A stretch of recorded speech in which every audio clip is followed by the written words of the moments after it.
সুপ্রিয় ছাত্রছাত্রীরা, আমার চ্যানেলে তোমাদের প্রত্যেককে জানাই স্বাগতম। আজকের ভিডিওতে আলোচনা করব প্রথম পর্যায়ক্রমিক মূল্যায়ন 2025-এর একটি সংস্থার প্রশ্নপত্র। এই প্রশ্নপত্রটা আজকেই পরীক্ষা হয়েছে, এই মাত্র পাওয়া একটি প্রশ্নপত্র, যেটা তোমাদের উত্তর সহ আলোচনা আমি করব।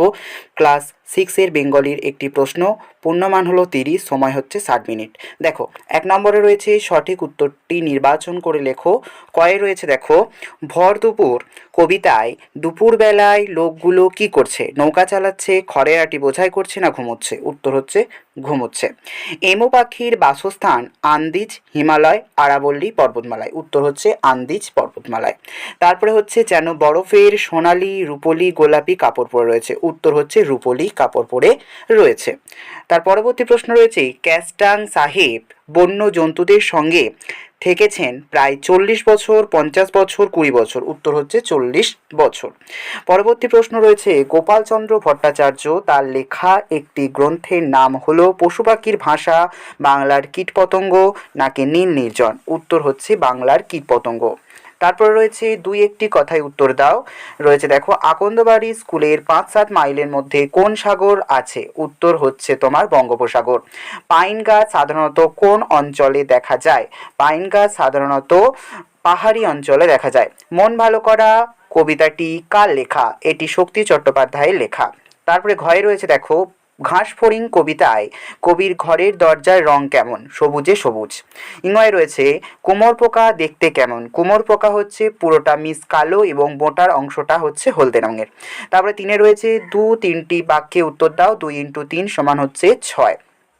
দেখো, বলে এলাম আমি আবার আসবো, এই অংশটির মাধ্যমে কবির কোন মনোভাব প্রকাশ পেয়েছে? এটি ঘাসফড়িং থেকে নেওয়া হয়েছে, অরুণ মিত্রের লেখা।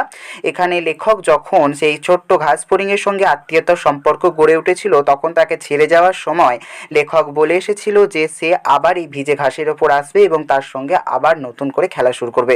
এটাই এখানে বলা হয়েছে। তারপর রয়েছে দেখো, ক্ষয় দেখো, পাম গাছের বুক বেদনায় ভরা কেন? কারণ দাঁড়িয়ে আকাশে নয়নতলী, এই কবিতা থেকে নেওয়া হয়েছে, হাইনরি খাইরের লেখা। এখানে পাম গাছের বুক বেদনায় ভরা কারণ হচ্ছে পাম গাছ মরুতটে তপ্ত বালুরাশিতে সে সারাদিন দাঁড়িয়ে থাকে, সেই জন্য পাম গাছের বুক বেদনায় ভরা। তারপর রয়েছে, ভাষার প্রয়োজন হয় কেন? ভাষার প্রয়োজন হয় কারণ ব্যক্তি বা পশুদের কি হয়, তাদের মনের ভাব যে আছে, সেই মনের ভাব প্রকাশ করার জন্য আমাদের এই ভাষার প্রয়োজন হয়।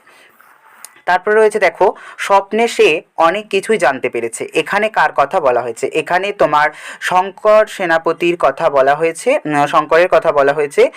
স্বপ্নে সে কি জেনেছে? স্বপ্নে সে দেখেছে যে এমু পাখির রং হচ্ছে তোমার গাঢ় ছাই রঙের, সে সবেদা গাছের ডালে এসে বসেছে, সে উঠতে পারে, এমন এমন অনেক স্বপ্ন সে দেখেছে। তারপরে রয়েছে, আঁচল পেতে বিশ্বভুবন ঘুমাচ্ছে ওইখানে, কবির এমন ভাবনার কারণ কি? ভরদুপুর কবিতায় নীরেন্দ্রনাথ চক্রবর্তী এক নিস্তব্ধ দুপুরবেলার কথা আলোচনা করেছেন, যেখানে বলেছে যে প্রত্যেকটা মানুষ, প্রত্যেকটা প্রাণী যে যার নিজস্ব বাসস্থানে ফিরে গেছে, কেউ কোথায় নেই, এমনকি বাতাস মিহিন ধুলো উড়িয়ে চলে যাচ্ছে। রাখাল গাছের তলায় পেতে তার ক্লান্তি দূর করছে, গাছের তলায় বসে সে তার ক্লান্তি দূর করছে। আকাশটা কিভাবে মেঘগুলোকে ছুঁয়ে যাচ্ছে, নদীর ধারে কাদের নৌকা বাঁধাই করা রয়েছে এবং তার মধ্যে খোলের মধ্যে কিভাবে খড়ের আঁটি বোঝাই করা রয়েছে, এই সমস্ত কিছু নিস্তব্ধ যে দুপুরবেলার যে চিত্র, সেইটা লেখক এই কবিতার মাধ্যমে তুলে ধরেছে। তাই লেখক আঁচল পেতে বিশ্বভুবন ঘুমাচ্ছে এখানে এই কবিতার লাইনটি ব্যবহার করেছেন। তারপর রয়েছে দেখো, 4-এ যে কোনো একটি প্রশ্নের উত্তর দাও। 1 × 4 সমান হচ্ছে 4। মন ভালো করা কবিতায় কবির মনে কোন কোন প্রশ্ন জেগেছে?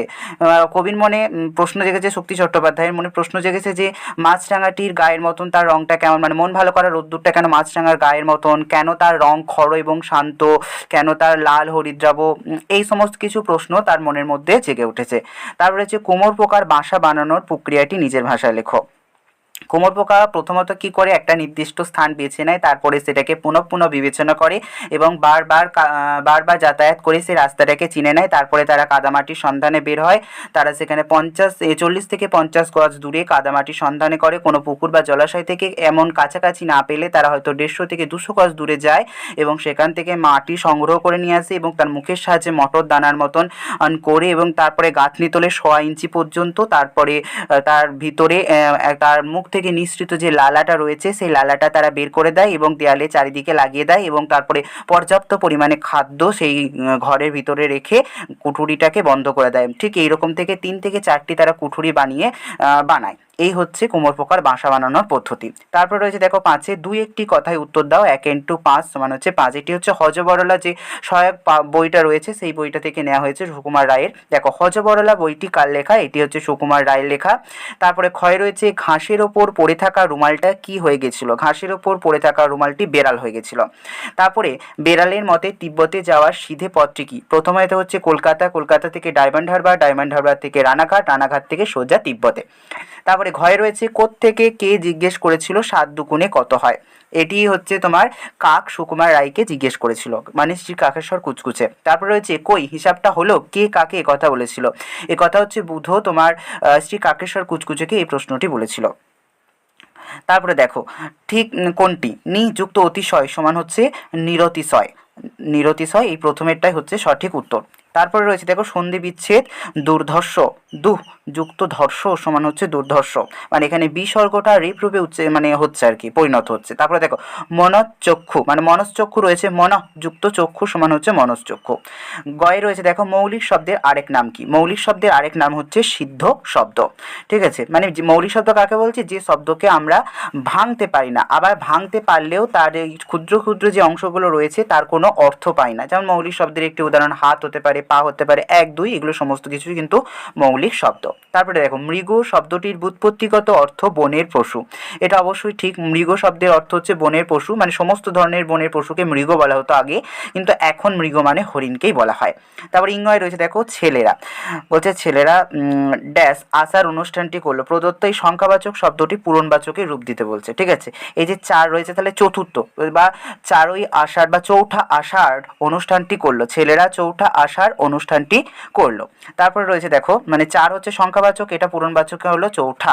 ওকে, তারপরে রয়েছে দেখো পদান্তর করো। পদান্তর রয়েছে সফল থেকে সফলতা, আকর্ষণ থেকে আকর্ষিত, এটা হয়। তারপরে অর্থ পার্থক্য রয়েছে ক টহেসি কোটি আর কয়কার টহেসি কোটি। ক টহেসি কোটি, কোটি মানে হচ্ছে কোমর বন্ধন বা কোমর বলতে পারো, আর কয়কার টহেসি কোটি মানে হচ্ছে তোমার যেটা সংখ্যায় আমরা গণনা করি আর কি, হিসাবের একটি মাধ্যম বলতে পারো। তারপরে দন্তনয় হসি তহেসি নীতি, আর দন্তনয় দীর্ঘি তহেসি নীতি। নীতি মানে হচ্ছে একটা প্রতিদিন, আর একটা নীতি মানে হচ্ছে নিয়ম কানুন, এই কথার কথা বলা হচ্ছে। তো এই ছিল আজকের এই প্রশ্ন, হাতে পাওয়া মাত্রই আমি তোমাদের সামনে তুলে ধরলাম। যদি ভিডিওটি ভালো লেগে থাকে তাহলে অবশ্যই কিন্তু ভিডিওটি শেয়ার করবে এবং একটা লাইক করবে, আর যদি নতুন হয়ে থাকো তাহলে অবশ্যই চ্যানেলটি সাবস্ক্রাইব করে পাশে থাকবে। ধন্যবাদ।